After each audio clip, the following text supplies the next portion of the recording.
Songwriting's a funny thing. It's about searching for something. Something that's gonna give your life a little bit of meaning.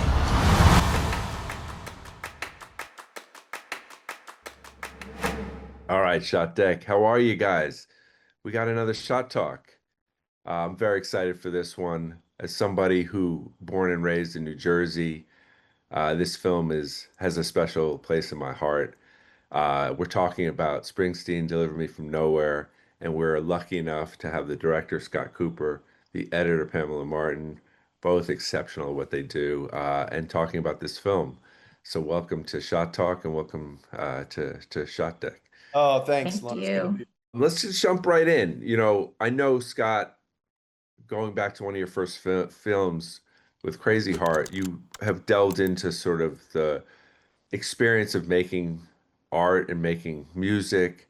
How did you get involved in this Springsteen film, and what's your relationship to Springsteen prior and even after this film? Tell me a little bit about its history. Yeah, my relationship to Bruce Springsteen came through my father, who, as a music aficionado, kind of introduced me at large to my musical preferences, as parents do to children at a certain age. Bluegrass, jazz, opera, classical country, which led to Crazy Heart. And my introduction to Bruce Springsteen was through Nebraska.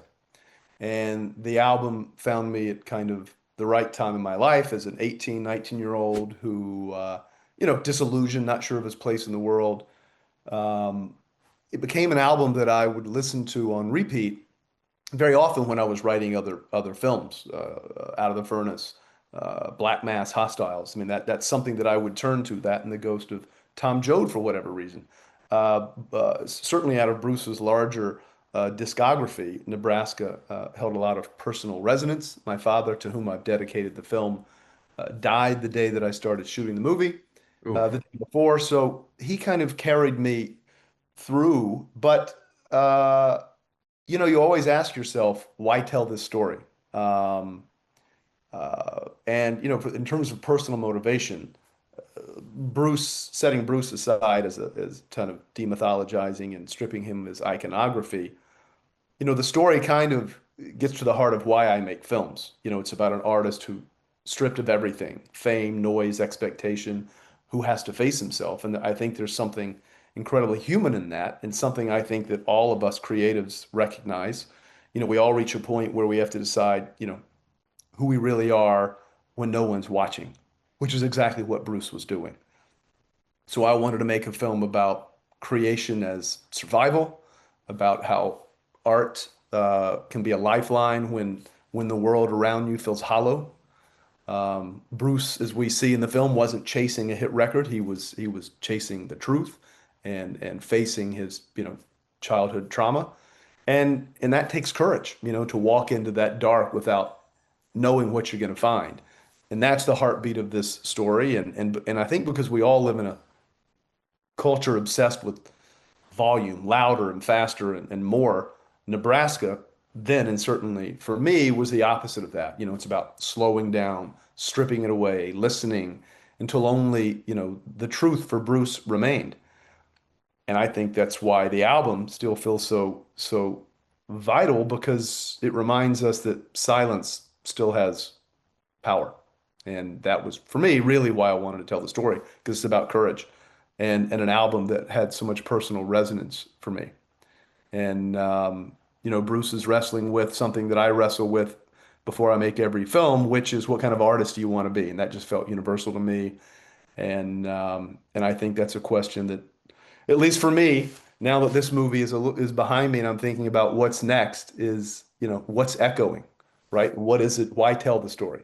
Yeah, I think that's precisely the question that I was sort of, when I was watching it, was thinking, because there's a bunch of things that are sort of at the heart of this story. One, you Mm. talked about familial trauma, which is, I think, even when it's not it's not something sort of like violent or even that, I think every person is dealing with their own version of familial trauma or history. I mean, every part of of being a human is dealing with the people who created you, right? And so somebody who had a really sort of challenging relationship with my father, this movie really hit home because even down to the final scene in which like you did the best you can is like an incredibly powerful message of forgiveness, but also understanding of what it is to be a child and also what it is to be an adult and all the ways in which we have to deal with that.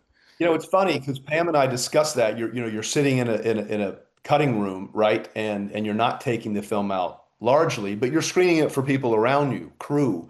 And then you can see that in a very small sample size, how it affects certain crew members who, like you, had challenging relationships. So then when we take the movie to Telluride, New York Film Festival, London, all over, and now that it's out, I had no idea that the challenging relationship with a parent would be as universal as it is. I mean, after every screening, people come to me, whether it's in the streets of Telluride or just outside of, Lincoln Center in New York or any screening we do here with any guild.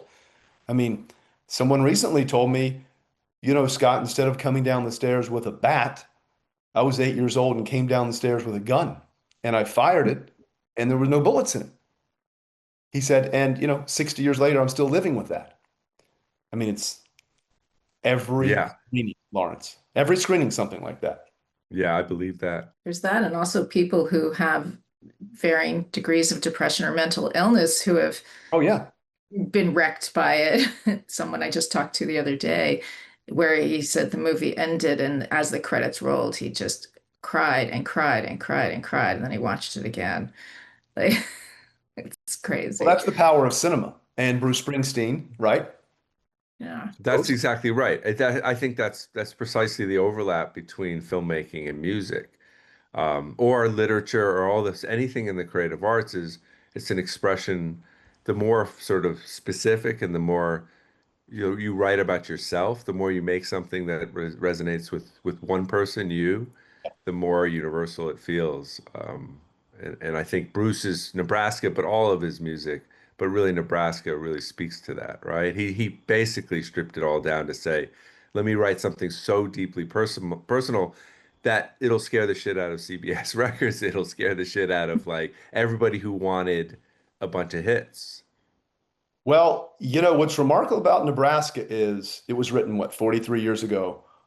Came out 43 years ago in September, and feels like it was written today because it's an album about disillusionment, about ordinary people who were crushed between the promise of the American dream and the reality of economic and moral collapse, which is what we're seeing, right? Because those themes haven't gone anywhere. If anything, they've deepened. So if you listen to these songs now, the loneliness, the violence, the quiet despair, you realize that Bruce wasn't just writing about the 80s. He was writing about us and about an America that keeps forgetting its own people, Yeah. right? So when the country feels divided and distracted by noise, Nebraska feels like a mirror that's kind of, held up to our consciousness. So it works on that level too for people who know the album well. Now, a lot of people, casual fans who come to this, aren't familiar. They're familiar with Born in the USA or Born to Run, but not Nebraska. That's also what's so fun about true life stories, particularly with somebody as well known and regarded, and is when you discover the true story behind the making of something. I mean, even the fact that all of the basically Born to Run, or a lot of these Born to Run hits, came out of the writing of that same time. And that he basically wrote two albums, and the second one was his biggest hit of all time with the most hits. He was delivering both things without even Well, knowing he's he at was his doing it. creative lowest, but at his personal lowest, but at his creative height, right? I mean, the amount of songs, 20 songs that came out of that time period that are among the 20 great songs, written in the last 50 years. Pamela, how did you come to this project, and also where did Springsteen fit in your in your history? Well, I grew up in New York, so not far from the whole Bruce thing. And I was actually not a big Bruce Springsteen fan growing up, but my husband is a huge fan. And I bought him his Bruce's autobiography when it came out, the year it came out for his birthday. And then I read it.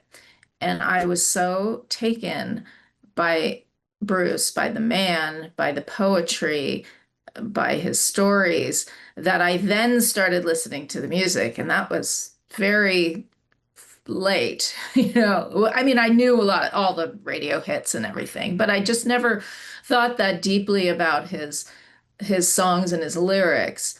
So I was a very late fan. And then finally, when he went on his last American tour, I said to my husband, I know you've seen him a bunch of times. I've never seen him. He's a legend. We got to go. And I went and saw him perform. And the next week, I got a call to meet Scott Cooper about this movie. How crazy. So, Whoa. Wait, yeah, just like randomly in the same way. yeah. And But there it is. That's kismet. yeah, it is. And of course, by that point, I'm a big admirer of not only Bruce, but I had seen some of Scott's films that I really thought were very strong. I really liked them. Yeah, I think when talking about relatability, there's so much to relate to in the film as a creative person, as somebody who was estranged from her father. I mean, there's just a lot to connect with in the script, and all the emotions to me were the most important thing in the film, and how grounded it is. So that's and then I met with Scott, and it all worked out, and here we are. Hey, ShotDeck. Scott, when you Yeah. yeah, exactly. When you are making a decision to work with somebody new, and you've obviously made many, many films, and you have relationships like with Masanobu who are long-standing, 5 films and growing, I assume. And you go, I'm going to reach out to a new collaborator in one of the key departments. What does that look like? And also, how did you find Pam and decide? I'm always curious because obviously on the other side of it and being where Pamela sits and having the same experience, meeting with directors Yeah, of course. Well, I generally like to work with collaborators who don't make it about themselves by saying, look how clever I am. I mean, it's easy to work with a production designer, say, who you feel every bit of them in the frame. Same with a cinematographer. And the stories that I choose to tell are looking for a certain honesty and a truthfulness where I want all of the work to recede. And it's all about living in this world and the characters that hopefully are carrying you through this journey for 2 hours. So then I look at Pam's work from certainly Little Miss Sunshine to David's film, The Fighter, to King Richard. And you see that Pam's work is the spine, as any editor's is, the spine of a movie. And you see a truthfulness, and you see someone who is cutting for an emotional truth, and who's a wonderful filmmaker with actors. And because I was an actor, and because I am always striving for great performances in my film, I knew that Pam would be incredibly sensitive to that. And of course, as it turns out, her work in this is exemplary. So, it's really about looking at somebody's work, instinct. Do you think the sensibilities will marry?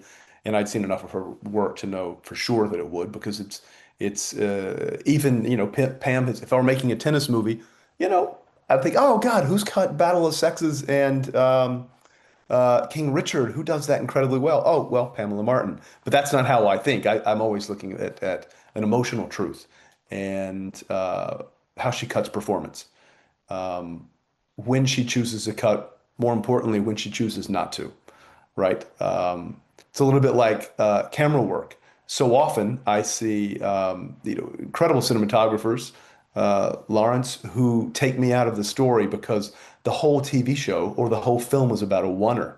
Okay, well, I'm constantly reminded of that, and I don't want to be reminded of that. And there are plenty of scenes in my films where they're oneers, but I don't want that to be the focal point. The focal point is about making certain that there is no layer of artifice between you and what you're seeing on screen. And look, I mean, if everybody made movies like I did, 6 people would go, right? But I think for the kind of stories that I want to tell, I was most influenced by the decade of the 1970s, that type of filmmaking. I prefer European cinema. And if you look at the hallmarks of both of those, it's about an emotional truth. It's about performance. It's about creating a world that you're bringing the audience into, you're inviting them in a way that you don't feel any artifice. And that's why Pamela Martin. There you go. Well, you've said something that, filmmakers that I know have also sort of said in their own different ways, which is you make the film three times, right? You make it when you sort of write the film, you make it then when you shoot the film, and you basically are editing and re-editing and changing it every time. And then you obviously, of course, finally make the film again when you edit it. Um, Having Pamela here with you, I'd love to sort of delve into some of those instances because, and Pamela, I wonder, you have a unique experience as all editors do, which is you don't live through the day-to-day of making the scene. So you have a little less preciousness to whatever that Right. experience of, and Which is or even incredibly valuable. yeah, I would imagine because in the same way as a filmmaker from like scouting locations, picking a scene, writing it, which I'm really curious about adapting the Warren Zanes book, that was sort of the making of Nebraska and how that sort of both being a writer director, which you're almost exclusively are, nearly every film, Yeah. and what that means in practice, because it also allows you to throw away your own material if you find something better with the performer or otherwise, or just rewrite the scene for a different location if you can't find the one that you're looking for, right? Is how those kind of specifics come in. Um, and in terms of dealing with the themes coming out of this film because there's really like four themes that are really powerful in their own way Mm. without it feeling like we're scattering them. They all really resonated with me. One is just about the process of creativity. One is about familiar trauma. But there's also like the relationship between John Landau and Bruce, which I didn't know as much about, and really that idea of somebody who is your champion and will stand by you, through the end, To and this stand day. by your choices. Yeah, yeah, in the most fun, wonderful way. Um, and I thought, I'm curious when you were adapting the book, what types of things were in there, and what were like you going, this piece is interesting, this piece is interesting, and then sort of adapting it into the film that it is now.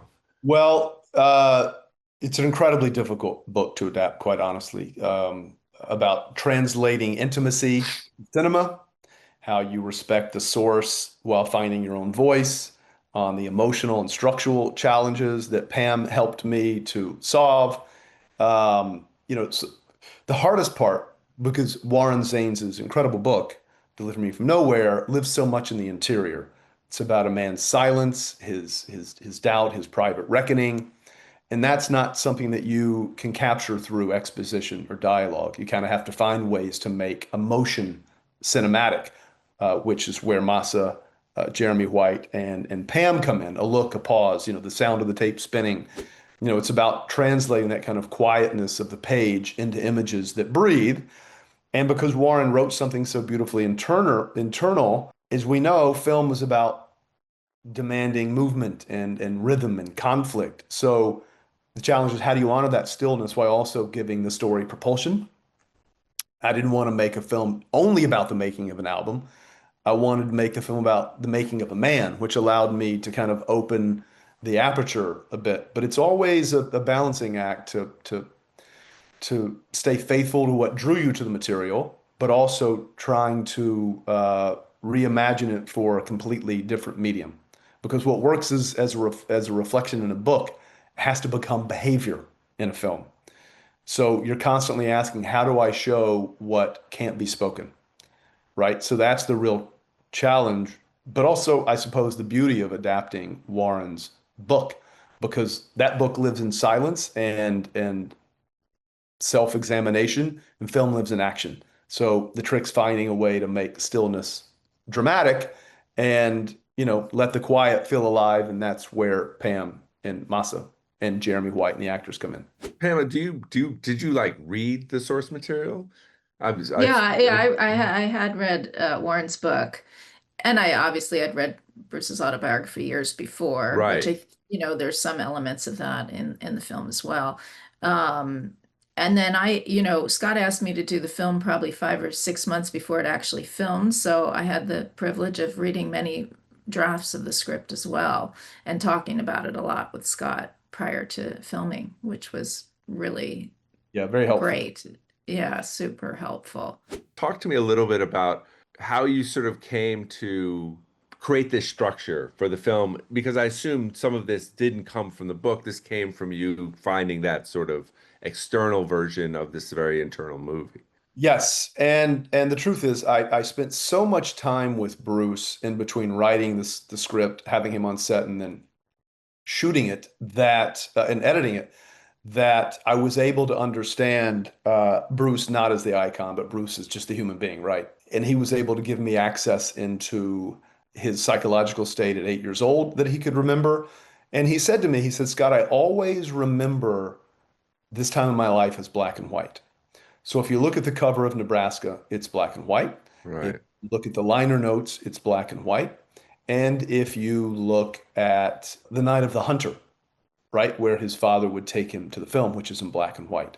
So it seemed kind of obvious to me, even though Mas and I discussed shooting some of the flashbacks in color at one point, was to shoot the flashbacks in black and white and give it a formalist nature. Everything's very composed because Bruce remembers having to live that way as a child, right? He was very quiet. Everything was very rigorous. Everything was very structured because that's what his father demanded.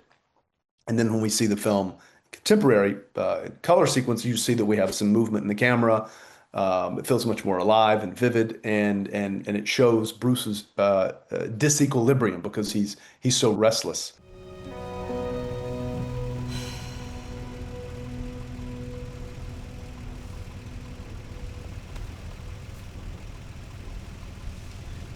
Come on.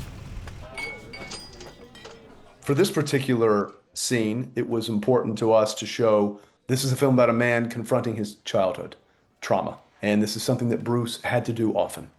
And it felt like the right place. This is how the script started, in the right place to find him, because I knew later we were going to have Bruce at 32 years old going into a bar in Chinatown, the same man. Now he's older, the roles are reversed. His father is now the child, but Bruce is still extracting him from a bar. And here's the line. Daddy? Mom said it's time to go home. Right outside. And this kid's wonderful. And Stephen Graham. Well, of course, Stephen Graham, which was a brilliant casting of this. And it's interesting, his older self, he's almost unrecognizable in a really amazing way, because it's like Jeff you realize, Bridges asked me if it was two different actors. well, I know for a second I thought the same thing, and I went, oh, really? I did when you cut back to, like, when you return to him as an adult. Yeah. I thought that for a second, and then realized, oh, that's fantastic, because it also speaks to that thing about how when we're children and the way we perceive our parents versus when we're adults, the way we see our parents.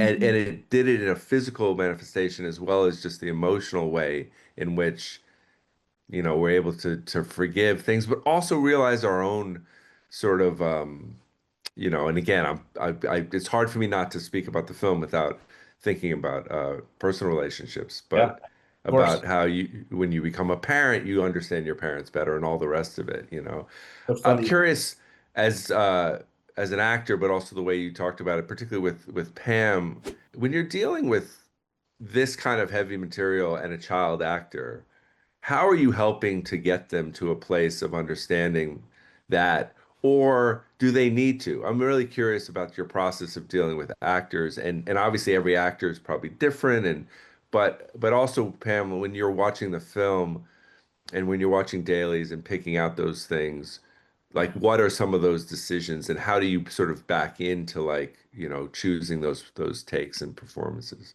If I can give any advice to directors who might be watching this and who might cast children, which I have done now several movies with children, one of which was largely children, Antlers, that Guillermo del Toro. Yeah.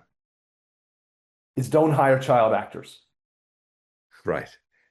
because their parents are directing them, and they arrive on set and they have already predetermined their choices. And then when you try to get them out of those choices, they can't, right?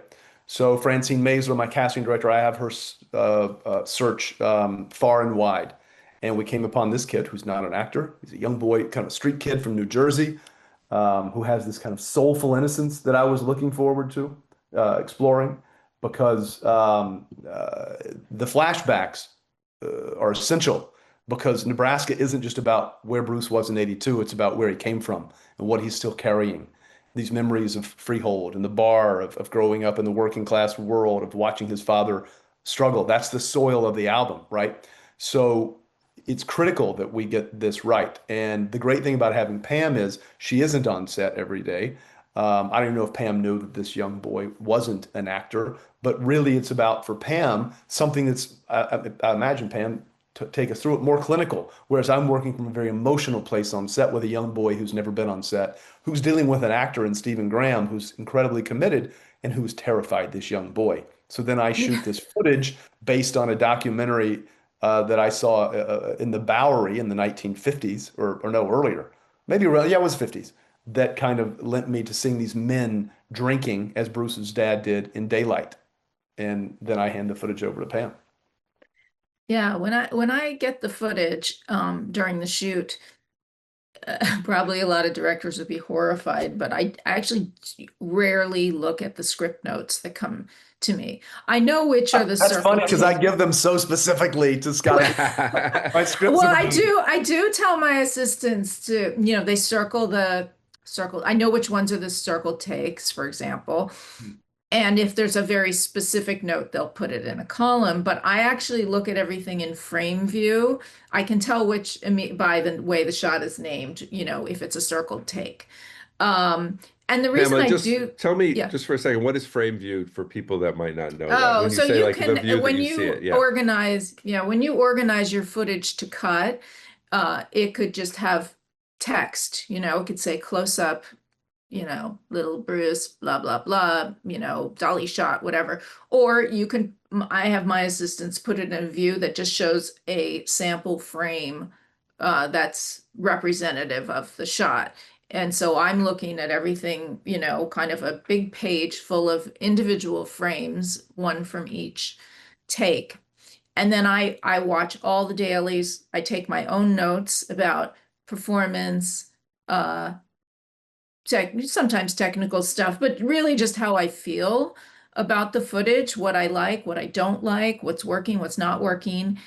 And particularly when you have a child actor, they're typically being directed more in a series style. And, often the director will say, oh, could you do this again? They have to talk them through it a little more to get those specific moments that they know they're looking for. So I have to take fairly detailed notes about that stuff. But I just sort of go, I like you said, I'm not on set, so I don't know how difficult it was to get that shot or that shot. I just know what it feels like. And so that's how I cut.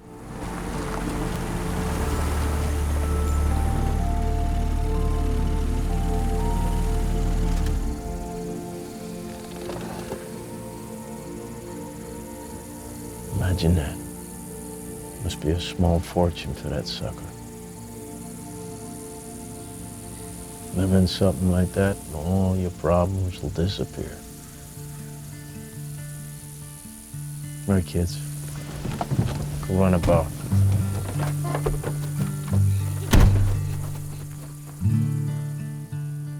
I don't approach it in any sort of a clinical way. I've heard a lot of editors say, well, I make selects and I string them all out together like hello, hello, hello, hello, hello, and they whittle it down. I just, that is so, I could not imagine editing that way. Actually, it's just so against everything that I feel. And so I immediately start cutting the scene by going what I say is on a ride with the scene, meaning I just pick a point to start and I put myself in the viewer's seat in terms of where does my eye want to go? And so if I'm starting on a shot and all of a sudden they say something really impactful, I want to see, that's when I want to see the reaction shot. Then I'll cut there and I'll just sort of feel it out so that I have a scene that's sort of up on its feet. As far as the performances go, I'm really looking for truth always. I would say editors have like an incredibly high, effective bullshit meter, which is I can tell when somebody's pretending or lying. Don't lie to an editor. They'll see right through it, right? And so I'm just looking for the truth in the performance. And so it could be something so subtle, incredibly subtle, like the way someone slightly moves their head that could ruin a shot in terms of the performance. And so I'm just trying to find all the best pieces and get them to work together, and staying away from the things that read false in any way to me. So that's how I approach performances. When you have a scene like this, you see it coming up on the call sheet, right? This scene, or the scene at the bar, or in Chinatown, or the lap scene at the end of the movie, right? You say to yourself, and in terms of how you're going to approach this, these are critical for the film, because the emotional core of the film is this distance between father and son. Douglas, who was complicated, stoic, proud, but deeply wounded by his own circumstances, right? And that coldness, that emotional distance left a mark on Bruce. So, but you're trying to find this kind of emotional poverty that seeks into this young boy, right? And these scenes are critical. If this scene doesn't work, the scene on the lap doesn't work, the scene where the young boy sees his father come home from work and he really just starved for that affection, races to the top of the step, the dad comes in, makes eye contact, and just keeps moving on, right? You don't want the film to vilify that coldness. It observes it and it understands where it comes from, and and asks whether it's possible to break that cycle, which Bruce asks himself with his own children. But that all comes in these scenes, and you say to yourself, man, if I don't get this right, the film's not going to work.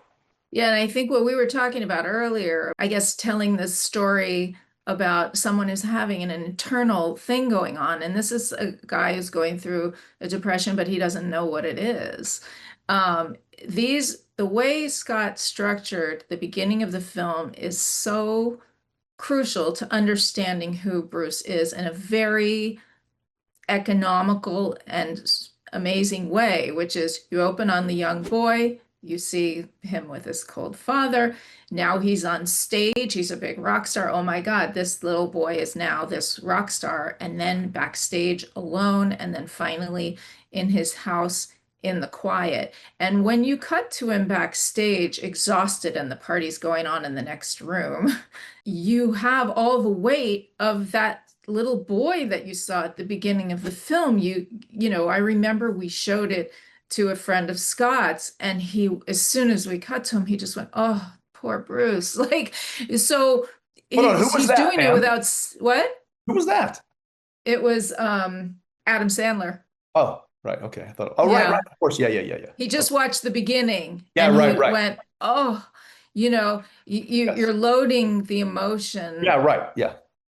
so effectively." And so, yeah, these scenes are all very critical. In large, you're trying to find tenderness in this moment in a world that has taught this young boy only hardness, right? And if that doesn't work, the rest of the film doesn't work, because when we actually go into that bedroom and Bruce is alone with a 4-track recorder, he isn't just making a record, but he's talking to his father, maybe for the first time, right? Those songs become a dialogue, kind of a dialogue that never existed in real life.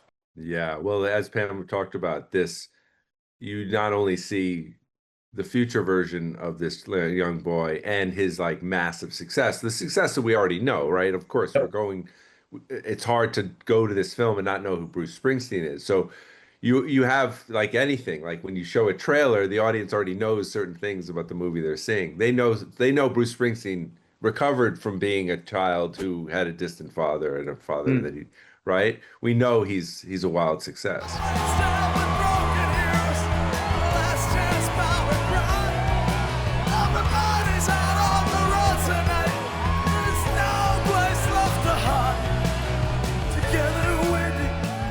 when you're making something about, you know, a real person that we know, you know, the verisimilitude versus the energy of like this last show on the river tour. Obviously, it's a chance for the audience to go, how's Jeremy Allen White going to be Springsteen, right? Like that's something they're waiting for. And now they get to see it in full form, right? They get to see him really embody Springsteen. Tell me a little bit about just because there aren't that many big concerty stuff. There's a lot of no, by design. stuff. Yeah, exactly, which is great, and I loved it because I thought, well, I don't need to see a Springsteen actually in front of 20,000 people a bunch of times. Yeah. And that's not the story we're telling. Exactly. But in this one, there is this energy and this I think about this and I think about the coverage and I think about, okay, how are we going to tell this, put him on stage, the long lens stuff, the stuff from the crowd, all this stuff. How do you and Masu and attack it? And then obviously it's a load of material to then cut with a certain energy from Pam's side, of course. Right. Well, thankfully, much of Bruce's life has been chronicled, right? And I watched a lot of his concert footage from the River Tour, in particular in Tempe, Arizona, which felt a lot like this. And Bruce has a relationship with his fan base, and a lot of people don't. And I wanted, knowing how intimate that I was going to be with Bruce for the rest of the movie, and this was our only concert sequence apart from being at the Stone Pony, the club in New Jersey, where Bruce plays as a kind of rock star off the clock, right? I wanted to feel like I was a fan here. I wanted to feel like I had that communion with Bruce. And hopefully we accomplished that. And in terms of lighting and composition, I wanted it to feel like those concerts from 1981. And I wanted it to feel like, for people who might have been there or for people who wanted to know, what did it feel like to be there in Cincinnati at the end of the tour in 81, 82? And this is exactly what I hope it would have felt like, because it looks exactly like it was. Yeah, and even those shots like through the arms and where you're placing cameras is just something where you're putting him on stage and throwing 5-6 cameras at it like you would actually a concert film. Like, how are you guys attacking it on a technical level? Yes, that. And it's interesting because this particular day was probably the hardest day, one of the hardest days of my entire life, because it was here that I got the call that our house had burned in the Palisades. Oh. So I turned that off, my phone, make sure that my wife and girls and dogs are safely sequestered. I take like 5 minutes and go over into the dark. And I just say, Scott, now is when you really have to show up and have to be completely focused on this. And we had several cameras going at once, and as we were covering it, and also trying to make sure that Jeremy White is expressing what Bruce expressed, because this is the only concert scene we're ever going to see Bruce in.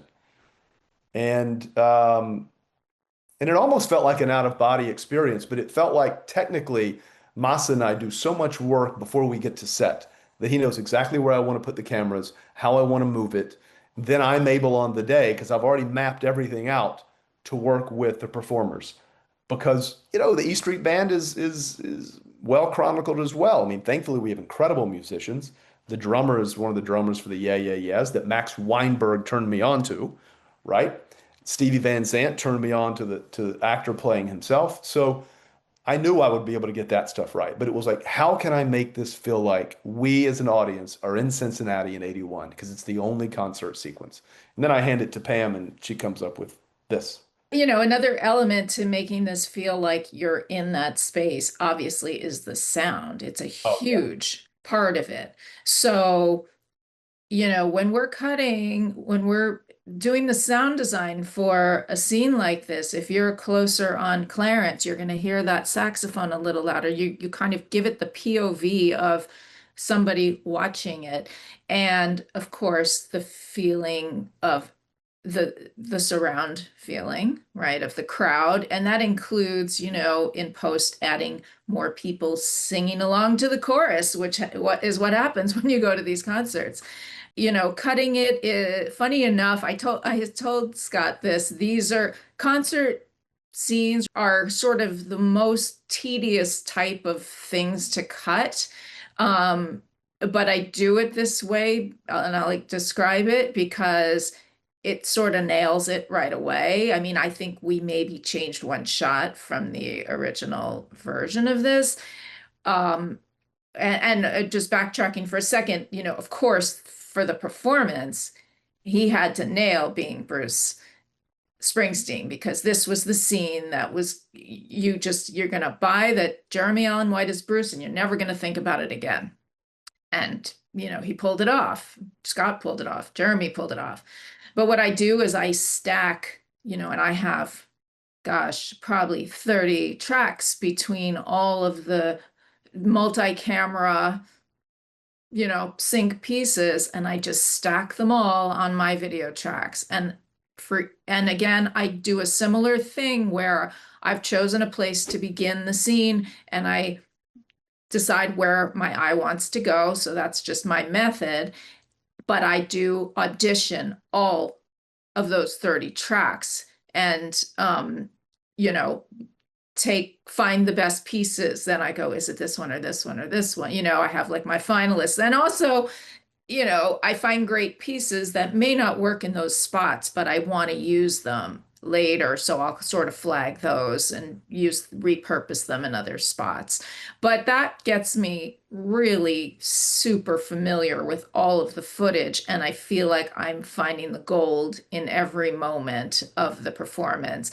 And some of my favorite pieces are these wonderful blown out lighting choices, which were all very deliberate when we're facing Bruce and the light blows out behind him.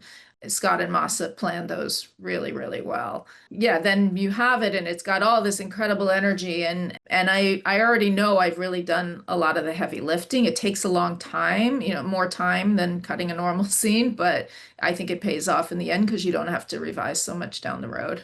And then the only other time, Lawrence, that we have a performance that you want the casual fan to really buy that it's Bruce Springsteen is when he sings Born in the USA in the power station, in the scene That's right. in the place where it really took place. Born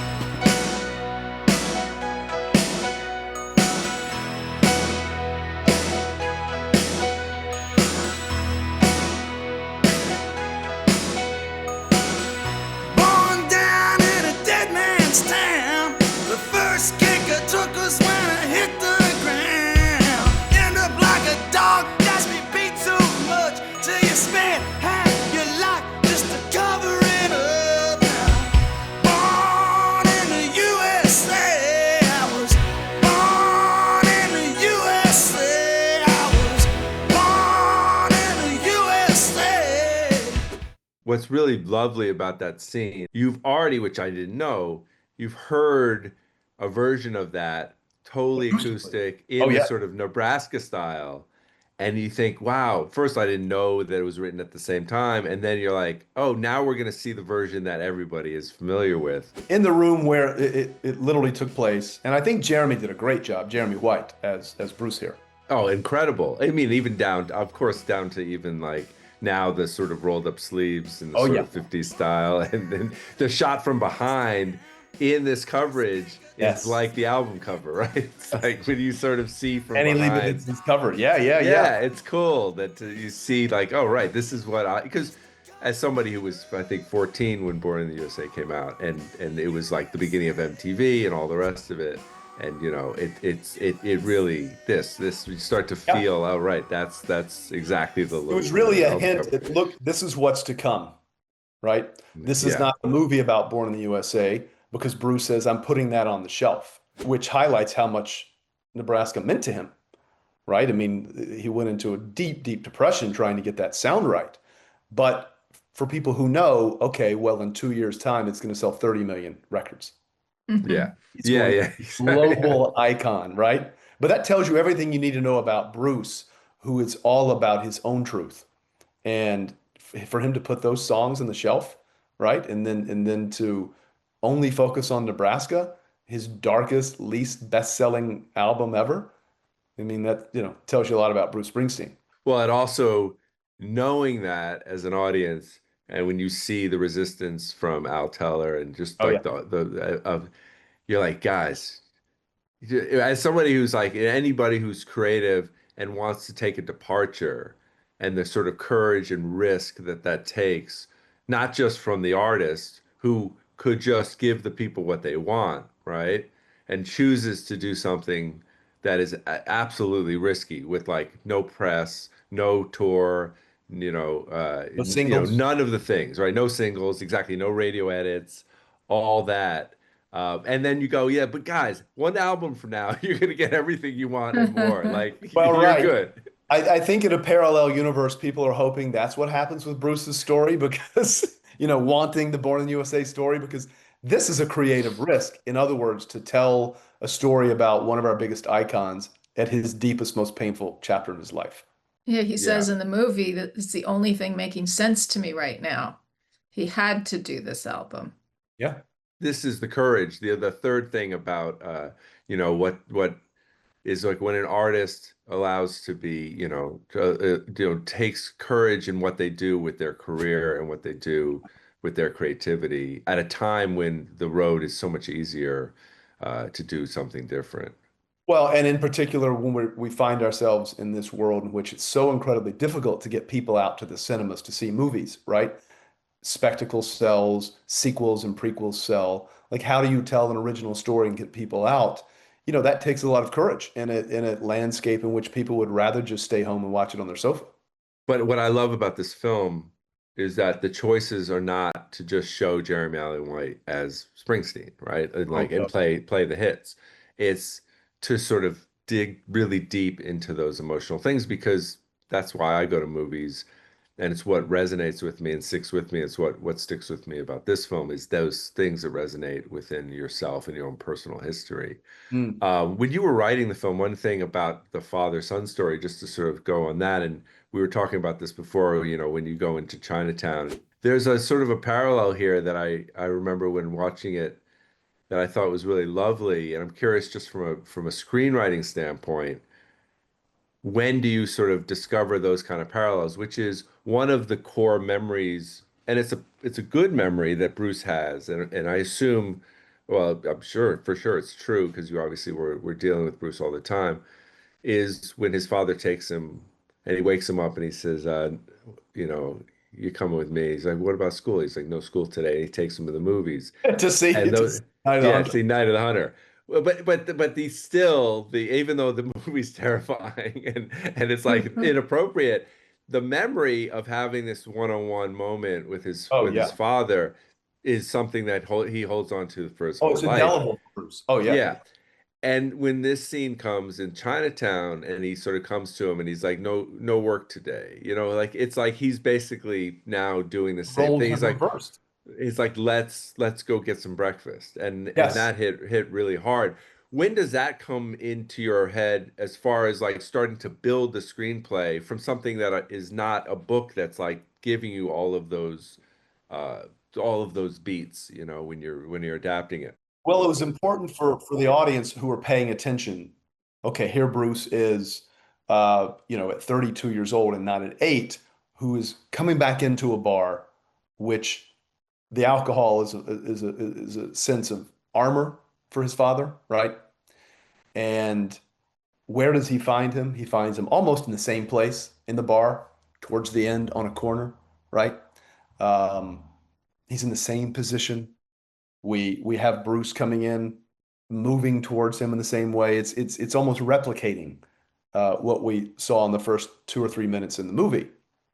And as I'm writing it, and you're thinking about, okay, Bruce is we're trying to find some empathy in his father because when we first met him, he's incredibly cold and distant.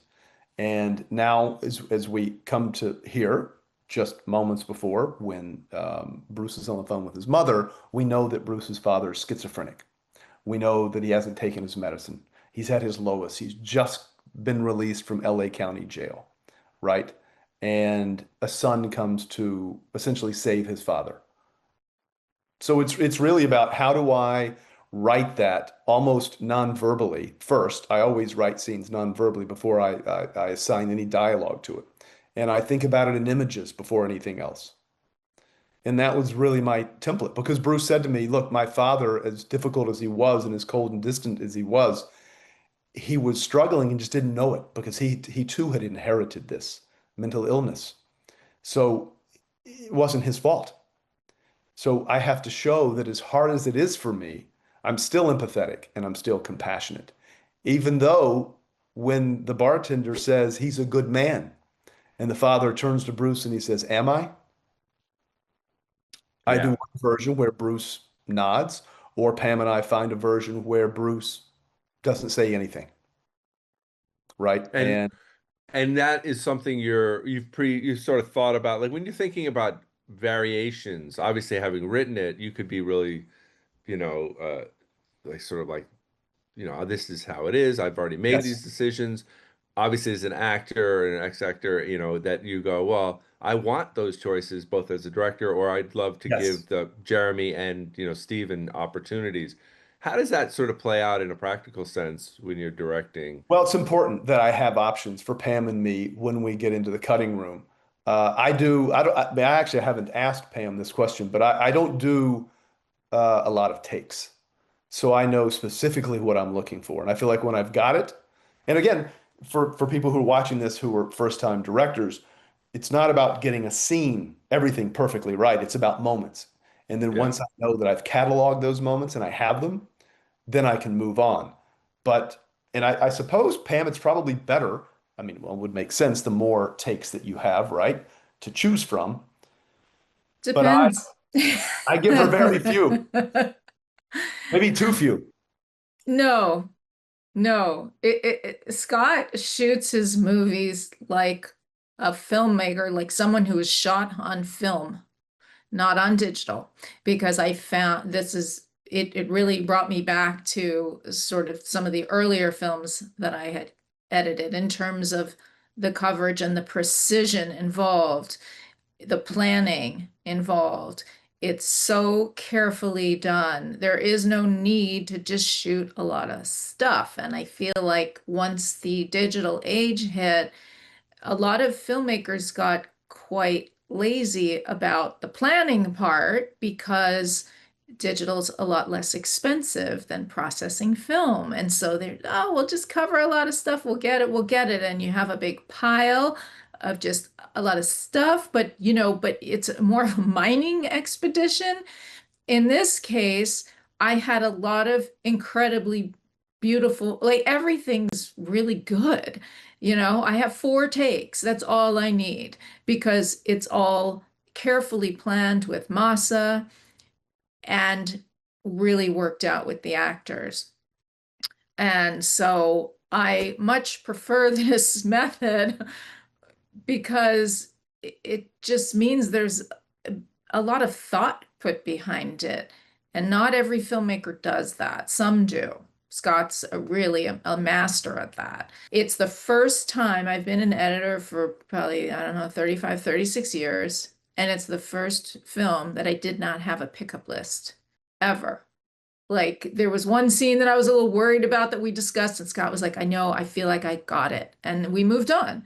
And so they never missed something. Like I was getting everything I needed. Thanks, Pam. I feel it in the cut and I feel it in the movies as well. Not just this one, but a lot of Scott's films, that same sort of idea that, I mean, when you say not a lot of takes, so you're looking at 4 takes or something? Is that sort of Yeah, your hardly sweet ever spot? more than that. Yeah, yeah, yeah, Yeah. yeah. I'm very specific with actors, how to get performance from them. I'm really interested because, having you on here, you have somebody like Stephen Graham, you have somebody like Jeremy Allen White in this scene, right? They're Mm. both coming at it from different perspectives.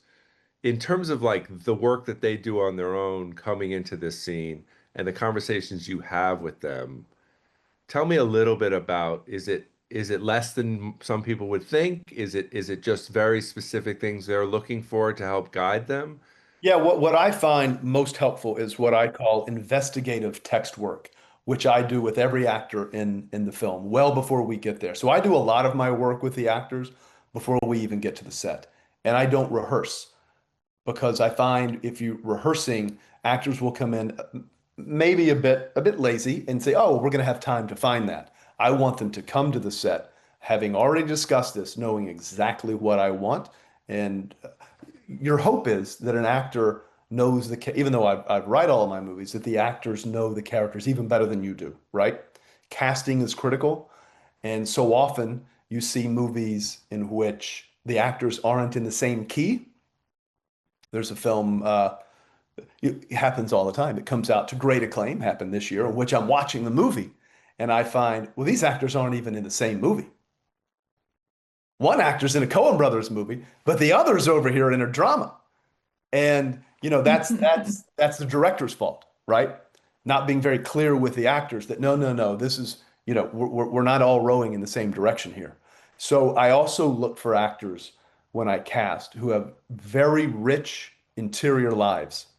I don't like to see an exterior performance, which is why my movies have fewer lines of dialogue than most, which is why the performances are understated and restrained. People tend to, awards voting bodies tend to reward, as Robert Duvall, my mentor, would say to me, Scott, the best acting is the most acting, right? And I don't subscribe to that. I want the least acting, Lawrence. And you got to have actors who are willing to do that, who are serving Bruce Springsteen's story. And then you have Pam, who then looks at it a little more coldly and who can, who has such a high barometer for truthfulness that when you get in the cutting room, she is going to be incredibly frank and candid and honest and say, I don't believe this moment. And that's the intimate relationship between an editor and a director is the most intimate relationship because you spend the most time with them and you're looking at footage that the editor had nothing to do with in terms of shooting it and directing actors. So you need someone like Pam who's incredibly honest and who can say this is not working. Yeah. Or this is. Yeah, and even, in terms of what you were talking about with less dialogue, I mean, we stripped even more dialogue out of the film. Obviously, that happens in the natural course of editing, but we often found that we could see into their soul. We didn't need to hear a particular line. Even going back to the very opening scene in the car, there was more dialogue with the mom and little boy in the car. We didn't need it. We just needed, what does she say? She puts her, go on, right? Yeah, that's it. That's it. Yeah. He didn't need to say again or, or anything, because it's implied and it's so evident in the actions. Well, and also the difference between film and television, TV's a lot of close-ups, right? And I like shooting wider and mediums, and I want to see an actor's physicality carry me through the scene, tell me everything, as opposed to having to learn that through exposition or dialogue, right? Yeah. As Duvall, I'll use him again, would say to me, Scott, the great actors can act from their boots up. And that's so true. That thing about size is such an important thing. Obviously, I think it was Walter Murch or somebody, his book talked about having to sort of on his monitor have little people to remind this book? the size of a screen. Yeah, Exactly. Walter Murch. But the idea and also how television changed, and it changed the size of movies, right? That they became more about close-ups. And almost having to remind yourself that it plays. I remember certainly back in the day was when we would go into the theater and watch dailies, you would go, oh my God, this full shot, this head to toe plus, I see everything. Telling you everything you need. And you forget that all the time. I think it is something you have to sort of consciously remind yourself.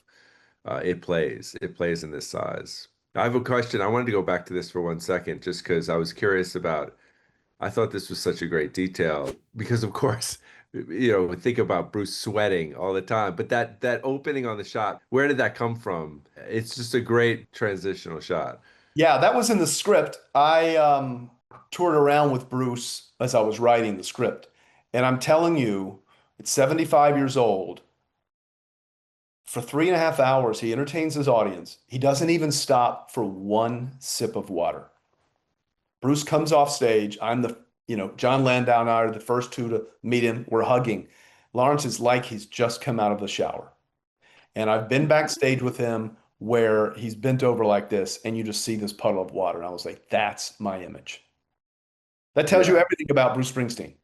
Tell me a little bit more about Landau and their relationship now, having gotten to know him, but also telling a story that really, one of the scenes that was really powerful for me was when he listens to Nebraska, and you just see this sort of series of cuts of him listening to this this cassette that has no case, and like is just traveling around, and it's the actual master that becomes the master of it of Well, he the said to me, he said, Scott, I knew then that I mean, irrespective of what I think of the songwriting and the musicianship of Nebraska, when I hear the demo, he said, I knew that I had a friend who was in trouble, who was going to these places.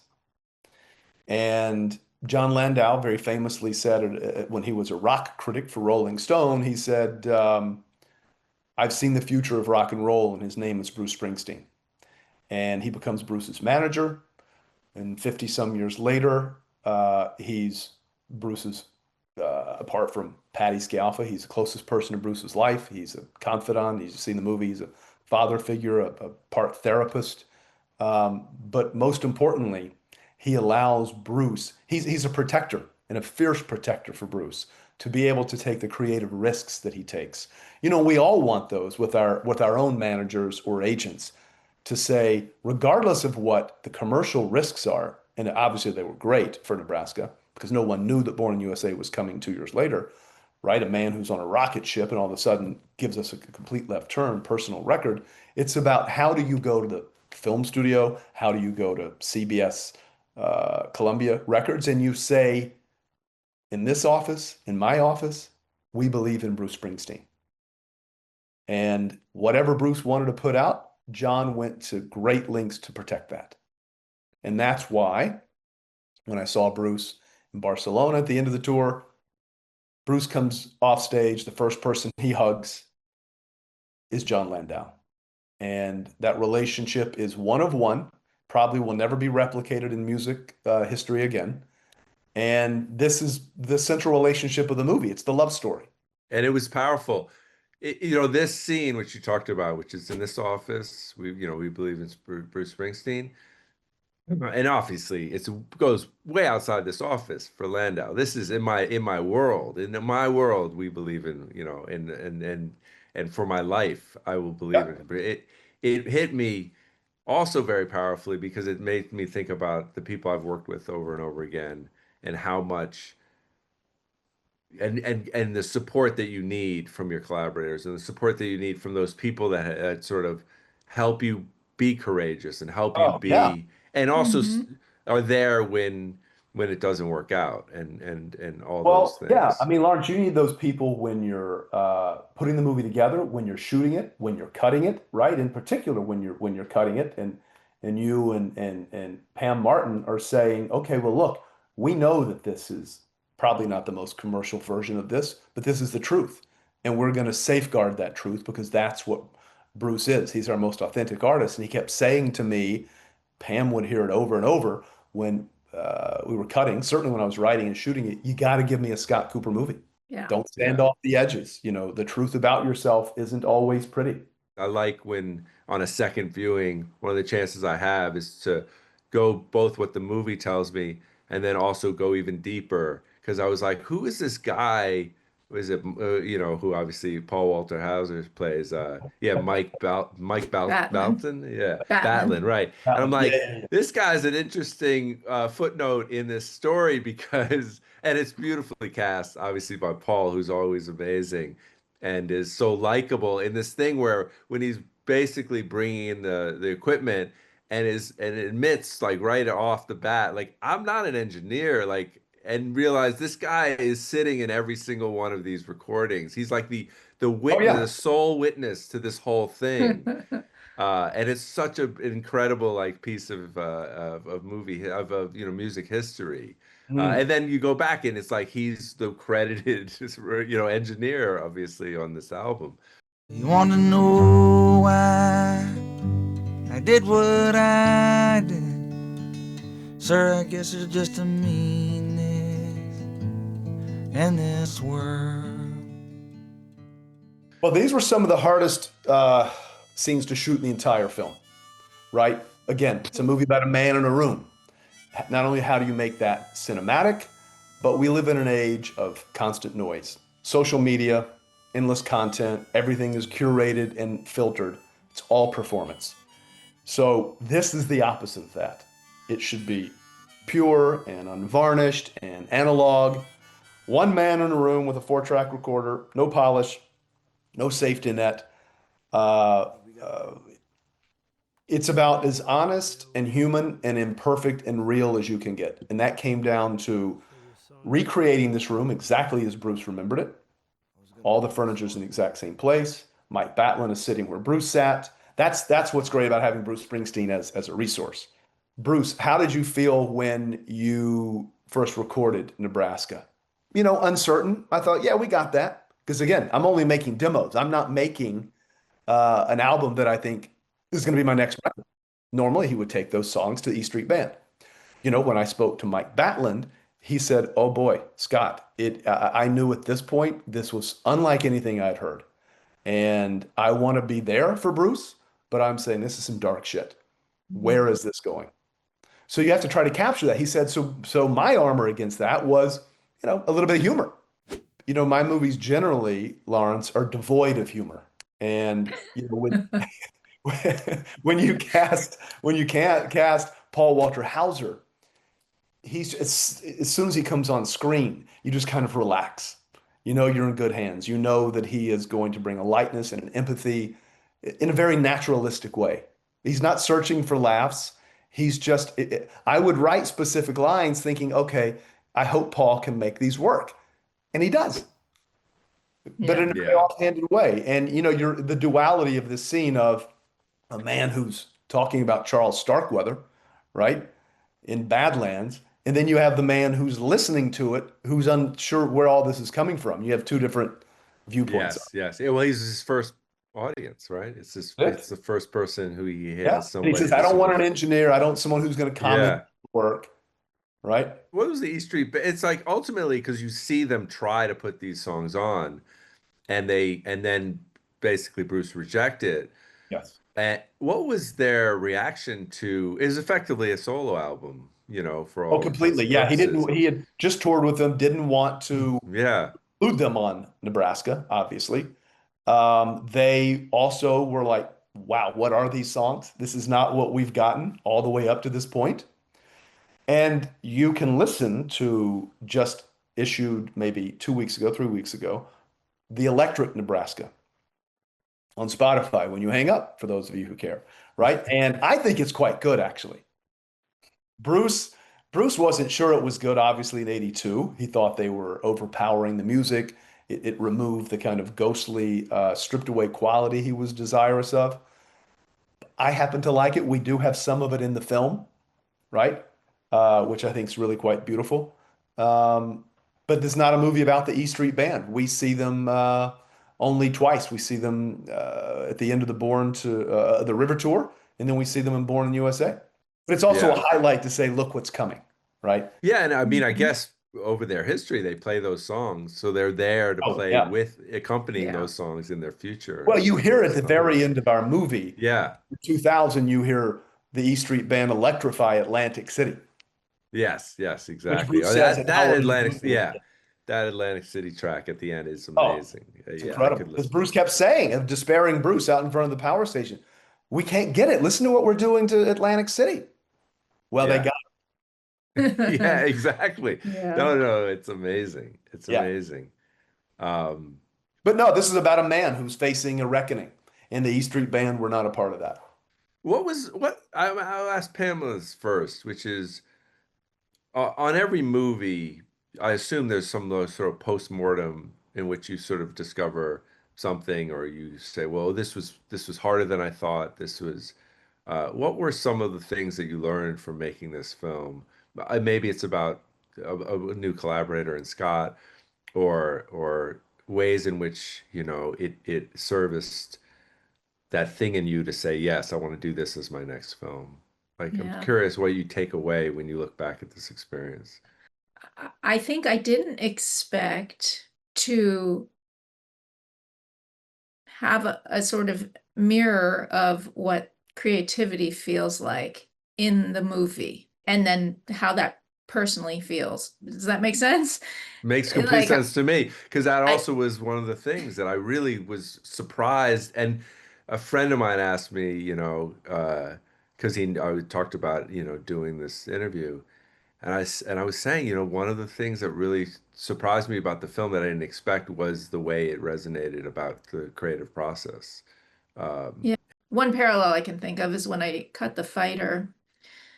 Um, After I did that film, someone asked me, because I'd cut David's first movie 17 years before, and they said, "What's it like working with someone with a 17-year gap?"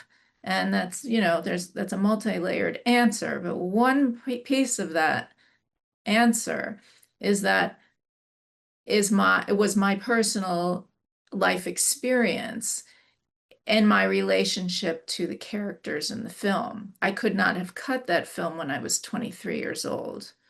But because I had had someone very close to me who went through addiction, I could love the flawed characters and relate to all of them in a different way.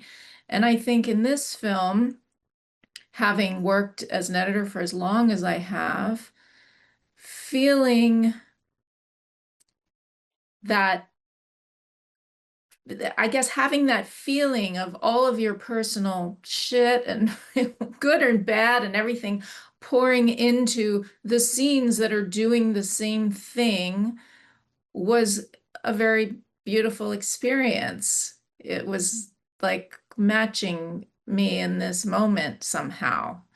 Um, and also I walk away from this film just incredibly grateful and honored to have been able to do this film with Scott and for Bruce and John Landau.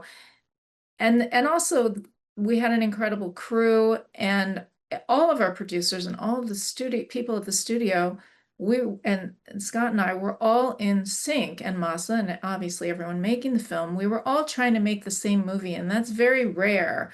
There are usually disruptors or people trying to people trying to pull it in different directions. But Scott got to make the movie he wanted to make. He got to make the Scott Cooper film that Bruce wanted. And so that was an incredible privilege, and it made the whole experience very joyful. Yeah, that's wonderful. And Scott, same sort of question in terms of, I assume you go through a postpartum and post all the things, Oh boy. making every film. Yeah, what was Yeah, it's, yeah. I suppose, it's always difficult putting a film out into the world. And it's incredibly difficult when you're making a film about a beloved artist in a genre that's well trod, an artist that people have extreme ownership over, and everybody wants a different version of a movie. Then you realize when you put it out into the world just how stark the contrast is from what people want. And look, there are people who relate to this film on a very personal level, who really, really love the film. And I've found out through Bruce and through my own experience of artists that we all love, musicians who have seen this film and who feel like we really got it right, who feel like they've never seen a film like this about the art of creativity, that it isn't pandering to a certain type of biopic. But then you meet people who wish that it were the Born in USA story. And you meet people who find, oh, well, maybe this is a cliched version to see Bruce's childhood. Oh, yeah, well, right. Why don't you ask Bruce Springsteen about that? Because that's the only way this story could be told. So you have to push through all of the sort of painful moments of putting a film out into the world. And you say to yourself, or I'm always reminded of what the great Stanley Kubrick said, which is, my films have all had varying critical opinion. It's always been subsequent critical reaction that settles the score. And on a personal level, I don't think anyone would accuse me of seeking consensus, I realized that no two people experience any work of art in exactly the same way. So if you've set out to make the film that you set out to make, and if you set out to make a film about Bruce Springsteen, who has now seen the movie 13 times, who loves the film, and John Landau, and who say it's one of the highlights of their lives, that's all I need, Lawrence. Yeah, well, and it's also, as somebody who also understands that personally with my one of my greatest collaborators, Todd Phillips, is we don't control people's expectations when we make a film. That's something we have no control, and we also don't control the outcome of the film, but we control how we make it and what the film that we make, and that's something I think about more and more as I grow as an artist. Yeah. Well, and some of the best films ever made, generally when they came out, were divisive, right? And it's only over time do you really understand what a great film is. And great films will show you something different every time you watch them. And I find myself watching great films over and over and over and learning something new every time I've seen them, even though it's been 20 or 30 times that I've actually seen a particular film. But this one told me a lot about myself, about patience and listening and about stillness. And, I've spent most of my life chasing stories that seem to be, rather dark and restless and full of movement and conflict. But this one, forces you to slow down and to sit in the quiet and confront your own truth, quite honestly. Well, it certainly did that for me. And like all films, what I want out of an experience of going to see a movie is to feel something strongly and for it to mirror something in myself. And this did this on so many levels, both from the familial aspect to the creativity to making me, want to reach out to my collaborators and be so grateful for them, and be sort of find the joy in being able to support them the way Landau supports Springsteen. So yeah, it has many, many layers. And so, thank you both for this, and thank you for the film. And I know even if it's not in theaters now, if you haven't seen it, you have opportunities to see it right now and forever, and go check it out if you haven't seen it, because it's well worth it, and it gives you such insight into so many aspects of humanity. Oh, thank you so much, man. Thank It means a you, lot to me. Lawrence. Thank you, buddy. Yeah. Well, looking forward to the next one. Good you guys chat, do. man. Yeah, really nice chat. Thank you both. Yeah. Thank you.